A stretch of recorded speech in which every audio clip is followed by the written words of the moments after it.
Namo Narayan, everybody. This is Shivani, and today is all about Amore. I think it was Karuna a couple of weeks ago asked for us to do a lecture on, or asked me to speak about love, and I think it's a really interesting topic because love is so all-pervading. The first thing I wanted to talk about love is where does it live within the chakra system? And of course, that is anahat. So the frequency of love is the foundation of the fifth dimension.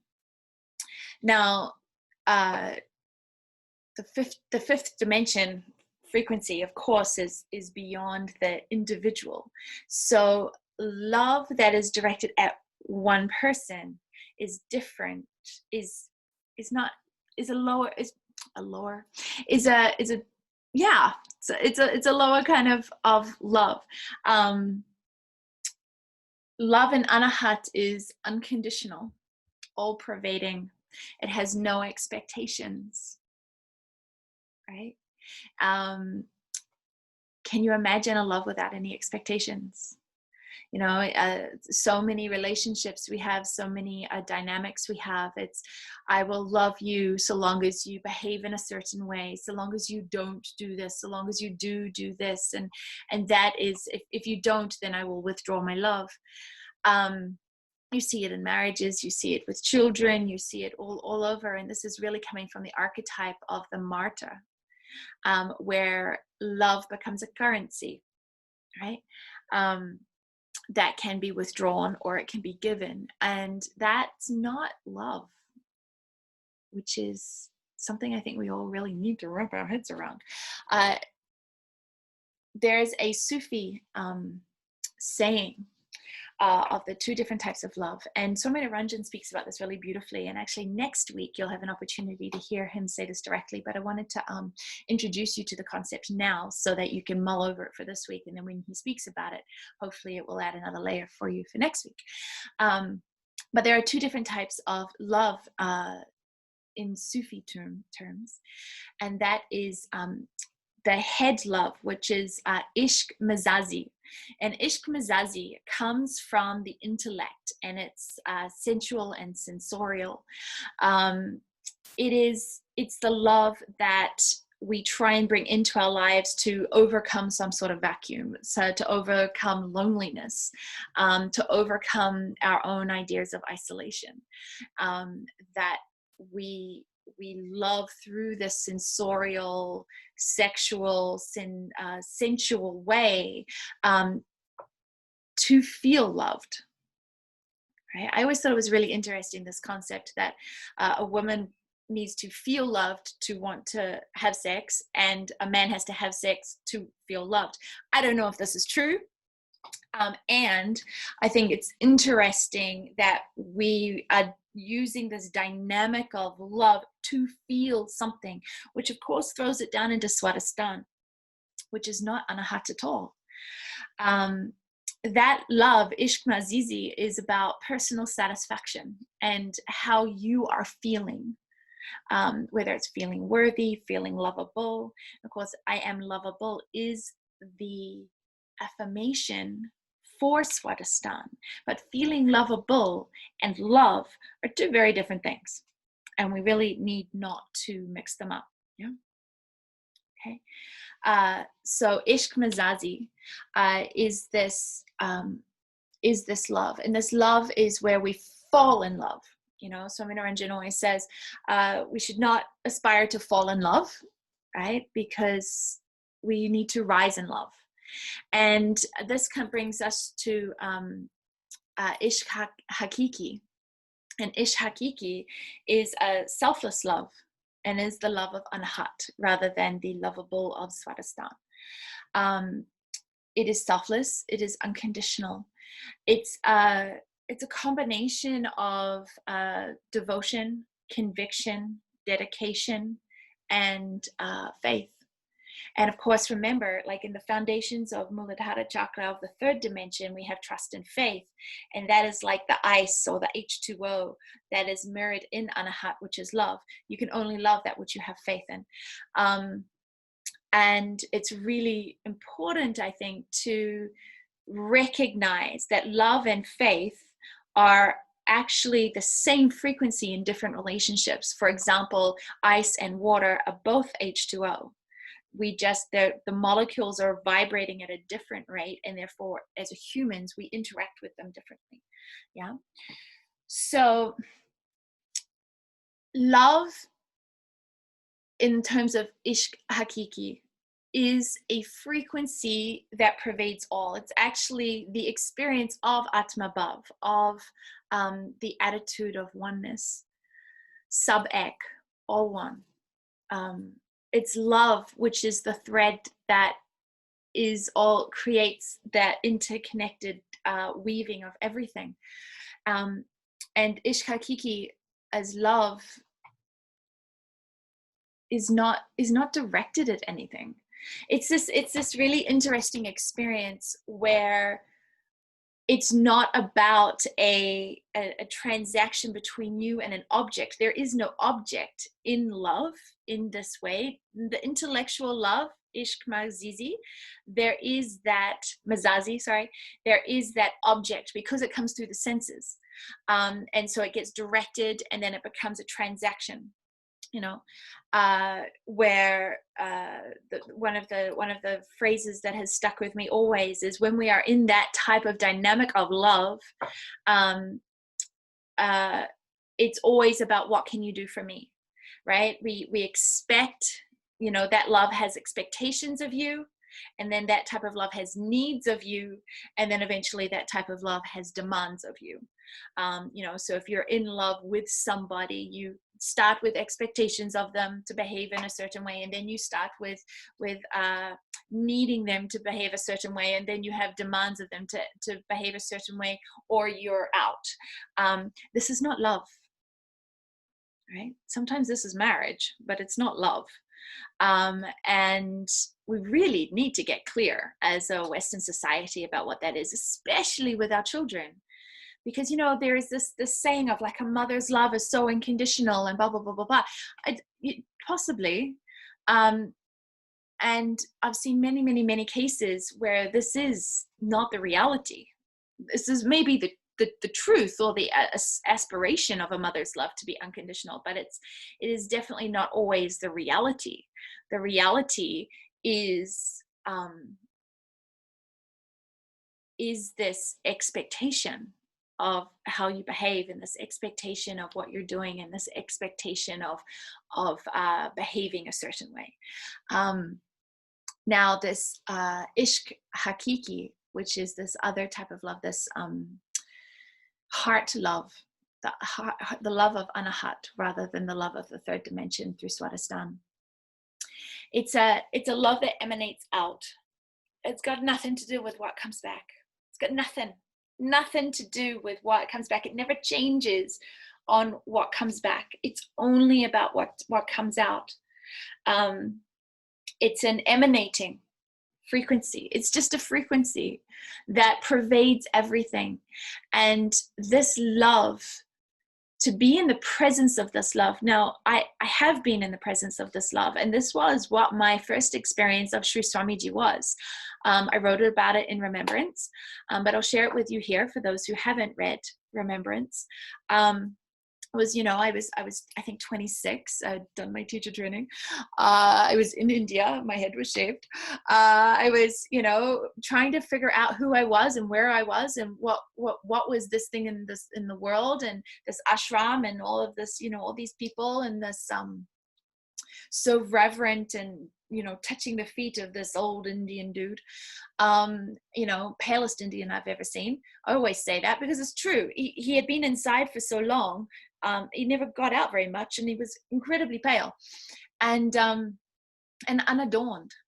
He didn't have anything fancy. He just wore plain kurta, plain dhoti, like nothing fancy, nothing extravagant, nothing. It was just him. And my mind, my intellect is like, are you worthy? Are you what they say you are? Blah, blah, blah, blah, blah, blah, blah, blah, blah. And during the course of that satsang, and in his presence, which is the first time I was ever in his presence, during the course of that satsang, he went quiet. And when he went quiet, I experienced something that was like a little mosquito, sort of. It was kind of like inside of me, and it was kind of like checking me out. It wasn't weird. It was fascinating, actually.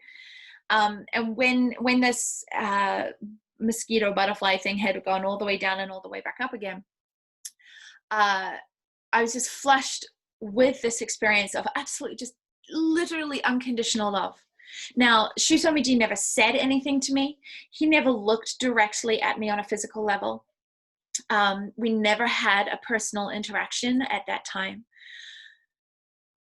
He literally just sat there and brought his mind space into a place where it was just love. Just unbelievably full knowledge, full awareness, love. And it was a pivotal point in my life, because I was like, oh my God, that is what we are aiming to be as humans. That embodiment of love. And I'm getting verklempt just thinking about it. Because it really was a moment of like, oh my gosh, I'm having the experience, not that the love was emanating from me, but I was experiencing being touched by a frequency of love that had no direction.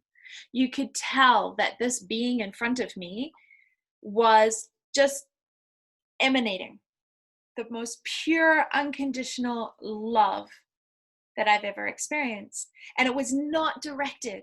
It was not directed at me or anything. It was what he was embodying. And so that's the moment I was like, oh my goodness, this right there is human potential.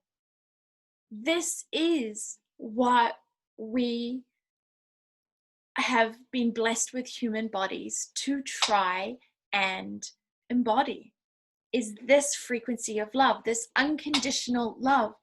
And it's a love that when you are the experience of it, it's not something you do, it's not something you have, or you have no control over it.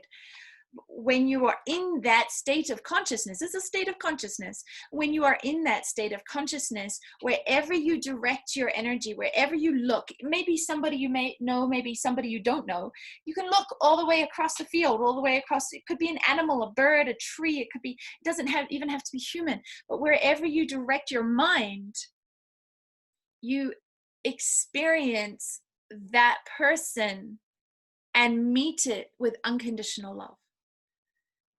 This, my lovelies, is something we all need to prepare for. This is what we need to prepare for. And we have to understand that anything that we experience that is not that is not real. If it's not love, it's not real. I'm looking at my notes. I wrote notes. That love is it's a movement of energy. It's a frequency of energy. It's a frequency of embodiment. And that frequency is the foundation of the fifth dimension. Anything that is individualized is not. Anything that needs is not. Anything that wants is not. There's a lot of things in the West where we're like, we're all so heart-centered and heart-spaced. And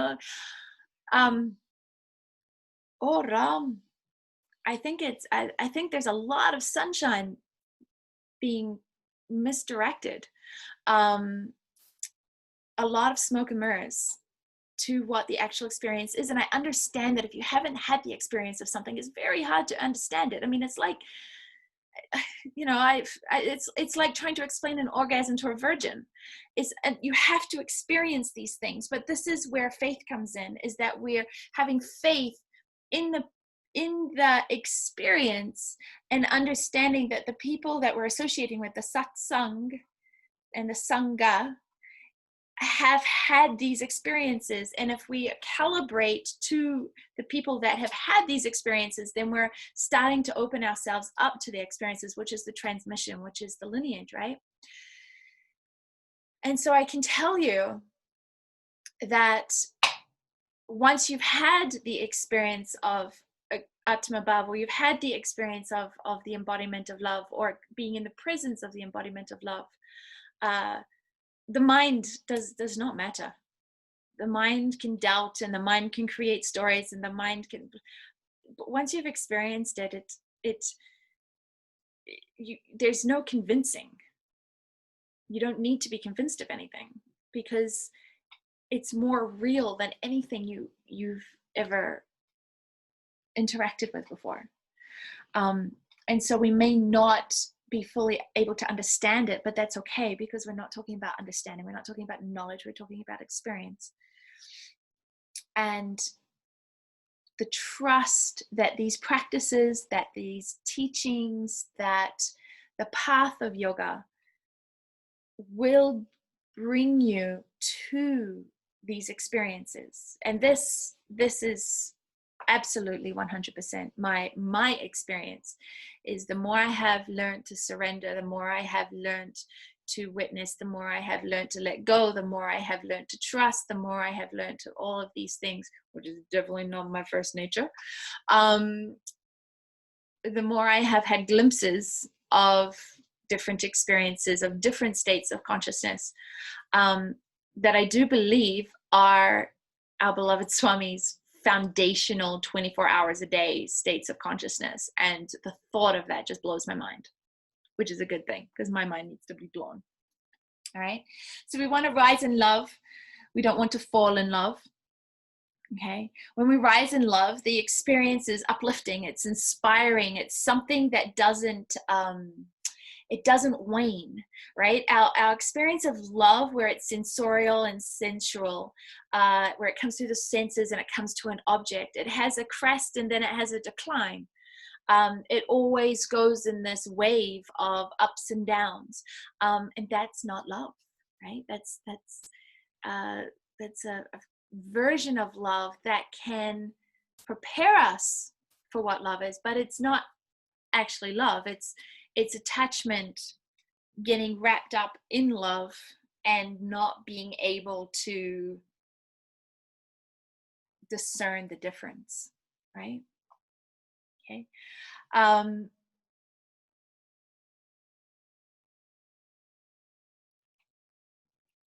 When I think the biggest characteristic that I would like to share with you about love is when you aspire to love, there needs be no object. Sri Swamiji often said, "Do not stand in front of me and love me. I do not need that. What I need is people that will stand beside me, and together we can love all." I don't stand in all your admiration coming to me. It's redundant. I don't need it. Stop it, right? Stand beside me, and let's look together at that which needs serving. Let's look together at that which needs help. Let's love that. That is how we show love. You know, it has nothing to do with the physical. It's a state of inspiration. It's a state of connection. It's a state of experience beyond understanding. So you have Ishq Mazazi, which is the intellectual love, where there's an object, where there's passion, where there's sensorial, comes through the senses. It's has a direction, and then it needs to be reciprocated. Why don't you love me?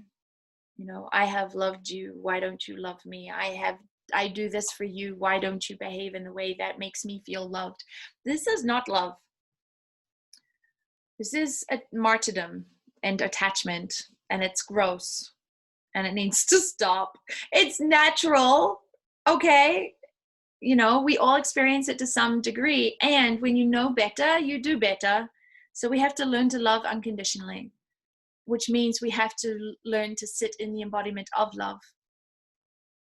And that means we have to come into self-love, right? The love of the self, of the Atma, of the soul. And we do that through practice, through puja, through mantra, through worship, through aradhana, right? Okay. So, ishq mazazi, sensorial, intellectual love, where there's a transaction and a dynamic.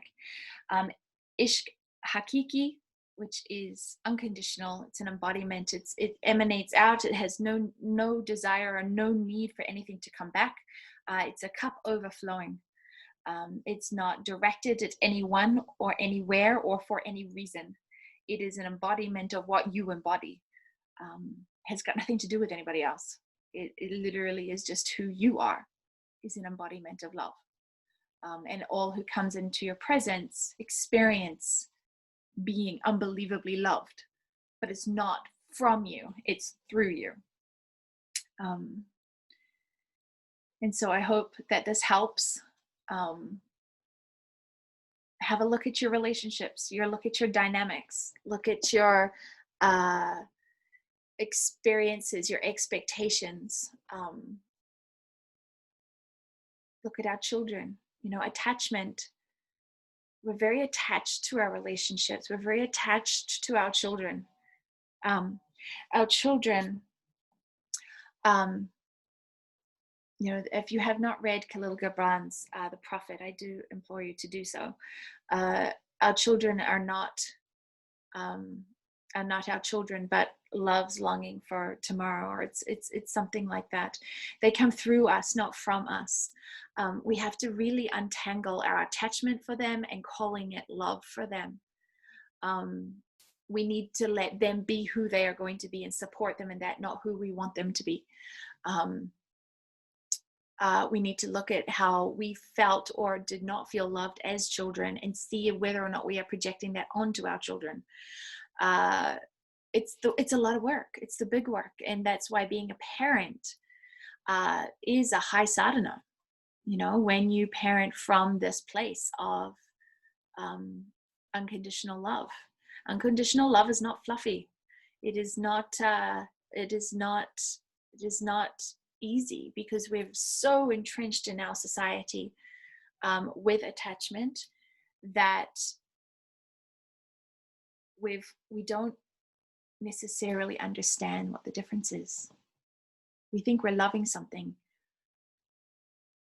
but do we change if they leave? Right? If your husband passes away, are you going to be changed? Yes, but is it from attachment? Because your love for them would be the same whether they're alive or dead.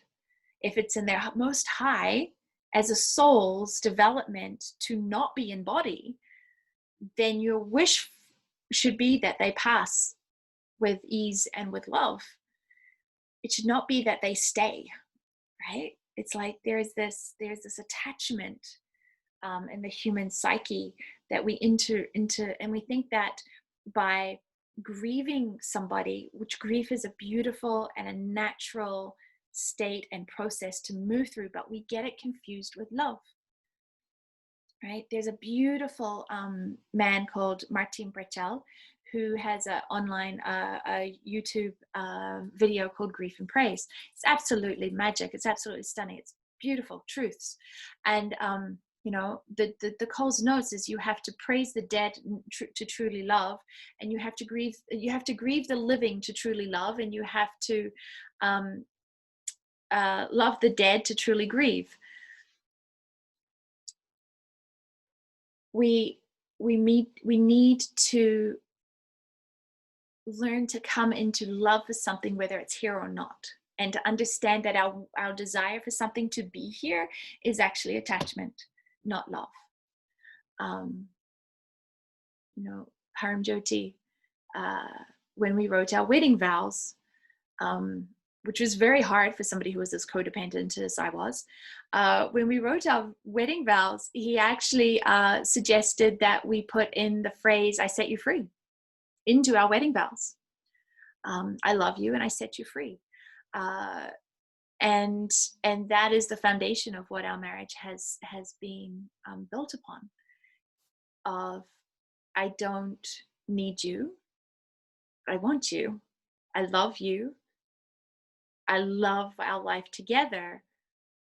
And if this is not your highest, if this is not where you want to be, then I will never hold you back from where is going to make you to set you free, to set you to light you up, to fly. So it's a journey, it's a process, it's an unraveling. It's an unraveling of attachment and grief. Grief, a beautiful and normal state of human expression. But to grieve is not to love. To grieve is to grieve, but it's not to love something. You can love something without being in grief. And sometimes when somebody passes, we will often hold on to the grief in this belief that if we don't stop grieving, if we become joyful again, if we start living again, if we start dreaming again, then somehow we have stopped loving them. And this is something I think in the West we really have an opportunity to look at and to examine. Anyway, I hope that this is helpful. Enjoy the articles that have been posted this week on love. And next week, enjoy the documentary that we're sharing with you on love and the art of giving, and the way that love and service actually come from the same foundation. All right. Namo Narayan. Be well. Talk to you soon.